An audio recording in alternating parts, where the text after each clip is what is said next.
Assalamu alaikum everybody.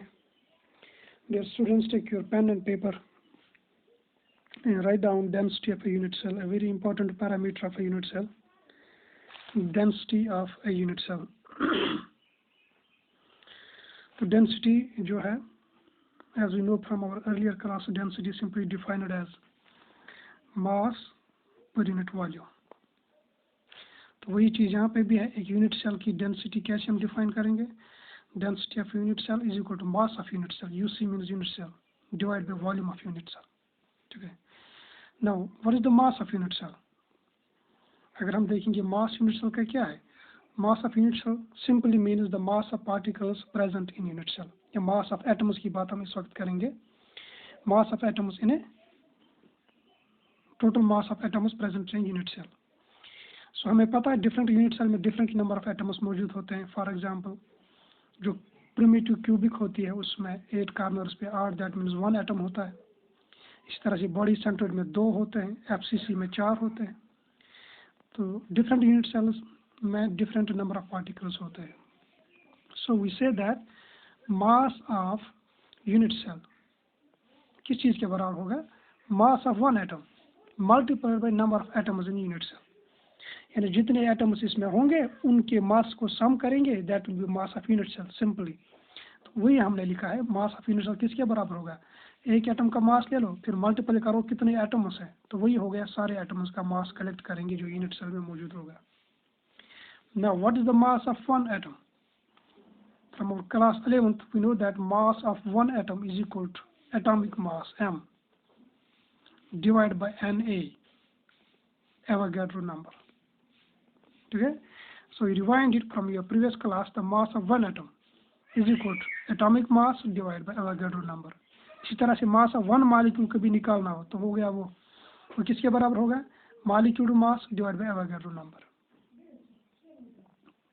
So we would incorporate यहाँ पे जो है mass of 1 atom multiply by number of atoms is equal to mass of unit cell. तो mass of unit cell किस चीज़ के बराबर आएगा? मास of 1 atom is equal to m divided by Na. The number of atoms in unit cell is represented by Z.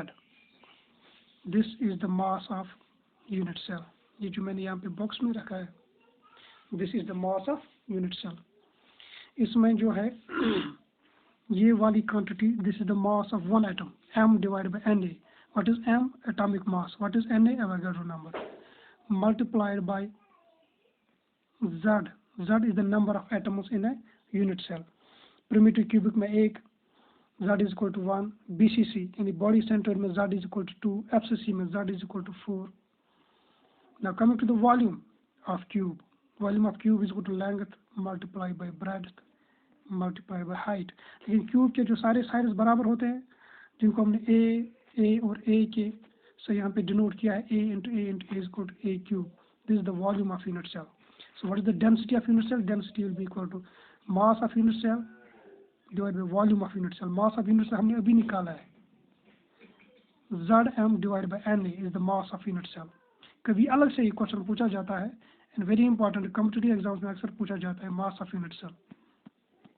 So mass of unit cell is equal to Z means number of atoms in the unit cell multiplied by m means atomic mass divided by Na and A cube is the volume of unit cell. This is the expression that you remember. और remember इसको बिल्कुल आसान है याद रखना क्योंकि you have derived it.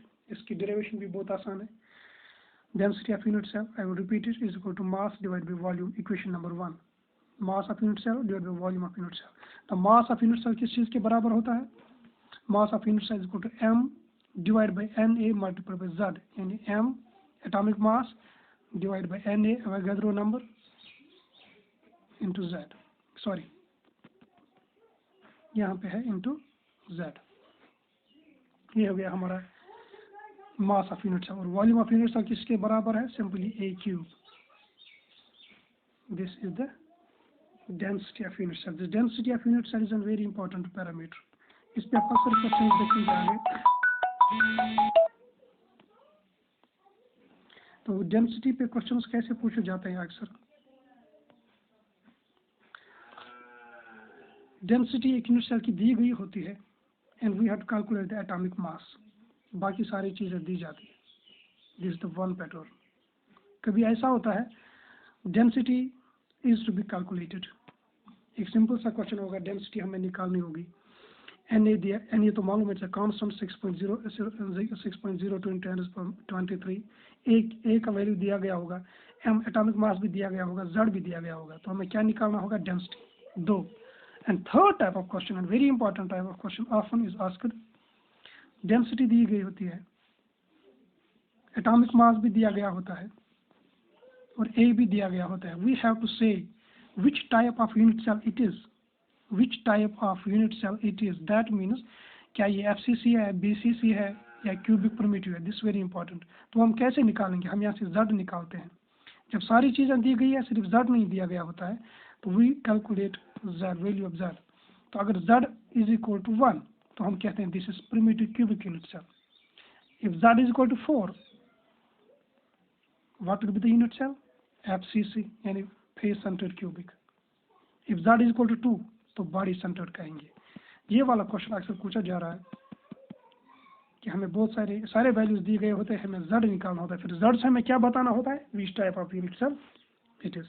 इस पे आगे क्वेश्चंस भी रहेंगे इंशाल्लाह। आगे बढ़िए, क्लोज पैकिंग पे आ जाते हैं।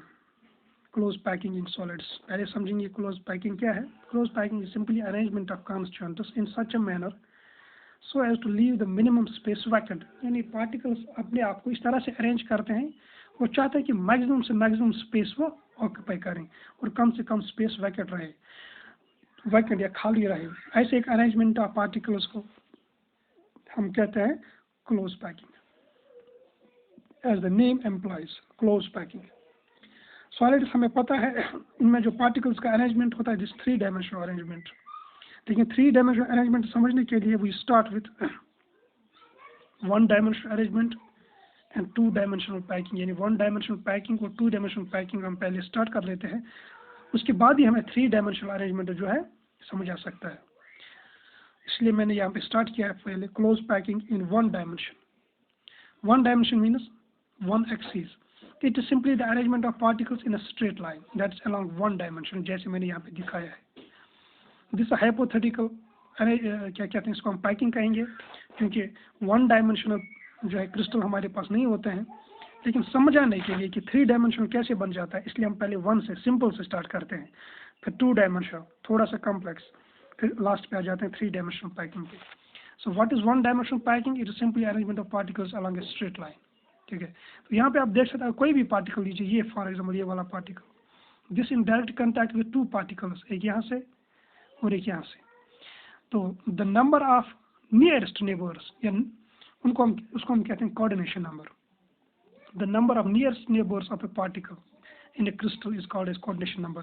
तो यहाँ पे आप देखेंगे हर एक क्रिस्टल के ये वाला पॉइंट लीजिए, इस पार्टिकल के 2 नियरेस्ट हमसाया हैं, एक तो ये है, दूसरा ये है, ये भी इसके हमसाया है लेकिन ये नियरेस्ट नहीं है, ये भी इसका हमसाया है लेकिन नियरेस्ट नहीं है, नियरेस्ट सिर्फ इसके 2 है, एक ये। सो इसका कोऑर्डिनेशन नंबर क्या है, 2। सो 1 डायमेंशनल पैकिंग में कोऑर्डिनेशन नंबर क्या होता है, 2। You remember it. 2 dimensional close packing in 2 dimensions. तो 2 डायमेंशनल मीन्स पहले समझेंगे, it's arrangement of particles in a plan. In a plan means plan के 2 एक्सिस होते हैं, X axis and Y axis. तो स्पेस के 3 डायमेंशंस होते हैं, X, Y and Z. Plan simply means अपनी बुक आपके पास या पेपर होगा या आपकी नोटबुक होगी, दैट इज प्लानर, इसकी सिर्फ 2 एक्सिस होंगे। हम इसकी ब्रेडथ को नेग्लेक्ट करते हैं, कहते हैं इसकी एक्स एंड वाई एक्सिस है। So arrangement of particles in plane, that means अभी हमने पैकिंग इस एक्सिस के थ्रू पढ़ी थी, 1 डायमेंशनल। अब पार्टिकल्स यहाँ से भी जुड़ेंगे, यहाँ पे पार्टिकल होगा, यहाँ पे पार्टिकल होगा, यहाँ पे होगा। So this called as close packing in 2 dimensions, यानी arrangement of particles in a plane. ये क्लोज पैकिंग, ये 2 डायमेंशनल क्लोज पैकिंग जो है, it is further of 2 types. 2 dimensional square close packing, पहले मैंने यहाँ पे जो मेंशन किया है, it is the 2 dimensional square close packing. तो उसमें आपको सिर्फ एक चीज याद रखनी है, बाकी सब आप समझ जाएंगे। उसमें क्या होता है, successive layers are placed exactly over the first layer. इसको फर्स्ट लेयर मान लीजिए, ये इसका सक्सेसिव हो गया, यानी दूसरा आने वाला। अगर आप इसको फर्स्ट लेयर मानेंगे तो यहाँ से ये इसका सक्सेसिव लेयर है। तो स्क्वायर क्लोज पैकिंग में ये जो सक्सेसिव लेयर्स यानी दूसरी लेयर्स आती हैं वो पहली लेयर के एग्जैक्टली ऊपर आ जाते हैं। इसको अगर आप लेयर ए कहेंगे तो ये वाला लेयर जो है इसके पार्टिकल्स ये वाले ये एग्जैक्टली फर्स्ट लेयर के ऊपर बैठे हैं, ठीक है।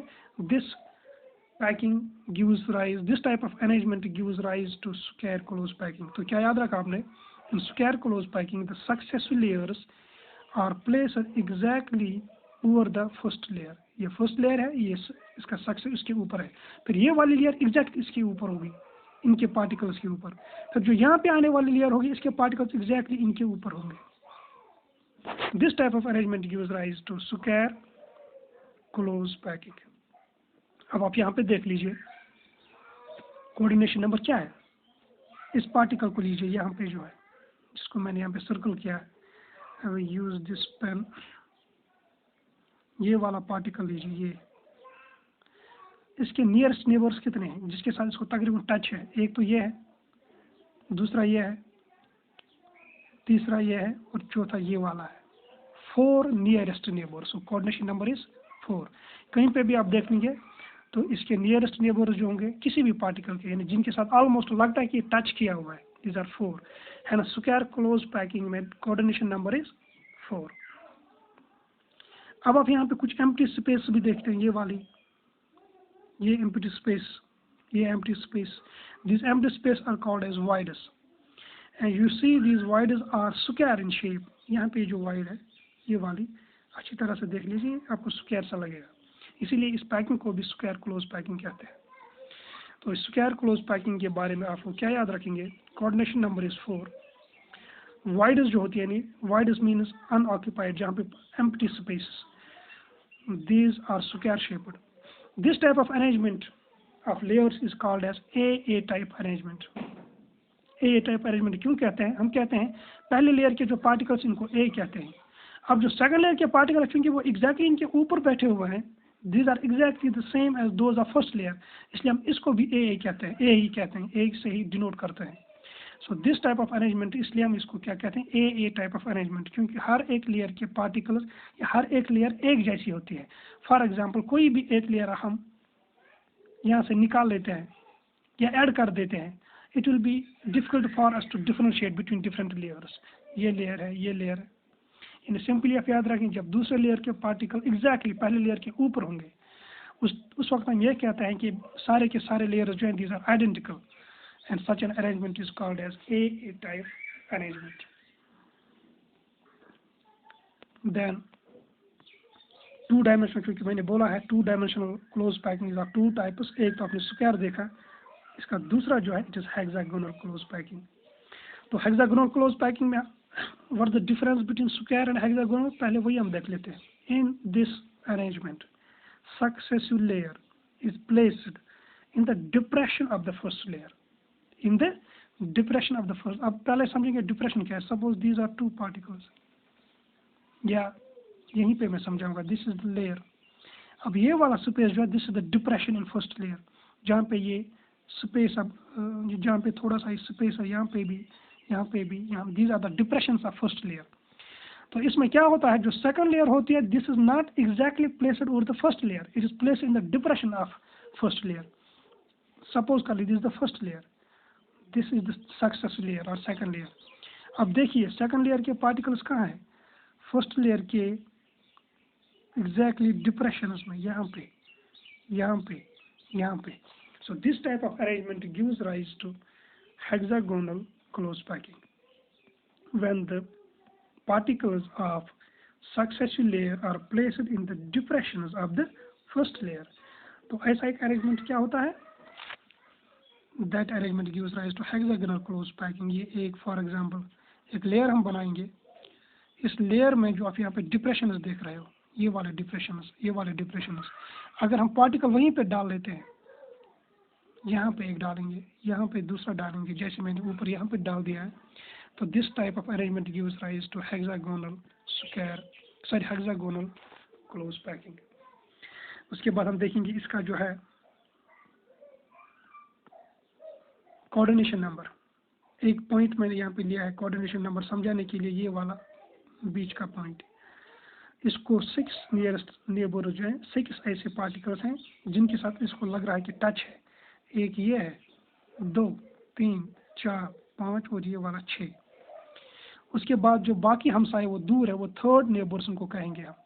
जिस तरह से आपके घर का जो नियरेस्ट होगा, नियरेस्ट नेबर्स 2-3 होंगे, फिर उसके बाद जो उनके हमसाए वो भी आपके हमसाए हैं, लेकिन उनको नियरेस्ट नहीं कहेंगे। तो नियरेस्ट हमसाए इसलिए कितने हैं? 6। तो इसलिए इसका कोऑर्डिनेशन नंबर क्या है? 6। अब ज़रा मुझे बताइए वाइड्स की क्या शेप है? What is the shape of wides in this arrangement? ये यहाँ पे एक वाइड है, इसको मैं थोड़ा फिलअप करूँगा यहाँ पे। ये वाइड जो है it is exactly triangular in shape. Triangular shape, यहाँ पे भी आप एक और वाइड भी देखते हैं, ये वाली वाइड जो यहाँ पे मौजूद है ये भी ट्राइएंगुलर है। तो वाइड्स आर ट्राइएंगुलर शेप। अब ये वाइड्स भी दो तरह की है, एक ऐसी है जिसकी एपेक्स नीचे है, ये वाला देखिए, इसका एपेक्स जो है, एपेक्स मीन इसका पीक या बीक जिसको कहेंगे, चोंच, तो वो नीचे की ओर है इस वाली की। लेकिन अगर आप ये वाली वाइड देखेंगे, इसकी एपेक्स जो है ऊपर की जानिब है। तो एपेक्स जो बनती है वो ट्रायंगुलर बनती है, एक किस्म की बीक या एपेक्स ऊपर की जानिब, एक की नीचे की जानिब। ये वाली वाइड देख लीजिए ऊपर की जानिब, ये वाली वाइड देख लीजिए नीचे की जानिब, ये वाली वाइड देख लीजिए ऊपर की जानिब। So these are the voids. Voids are triangular, some having apex upwards and some having apex downwards. Coordination number is 6. More the coordination number, more efficient is the packing. तो आप ये कह सकते हैं कि जो ये वाली पैकिंग है, this is more efficient than square. क्यों है? क्योंकि इसमें कोऑर्डिनेशन नंबर आपने देखा कितना है? 6. The maximum number of particles are the 6 number of particles are touched almost by each particle. तो वहाँ स्क्वायर में क्या था? सिर्फ 4। More the coordination number, more efficient is the packing. So I hope you understand it. अब जब हम 3-dimensional closed packing पढ़ेंगे तो most of the 3-dimensional closed packing start from this hexagonal closed packing. क्योंकि जितना coordination number ज़्यादा होता है उतना force of attraction between particles ज़्यादा होता है, and greater the force of attraction, more stable is the crystal. Hope you understand it.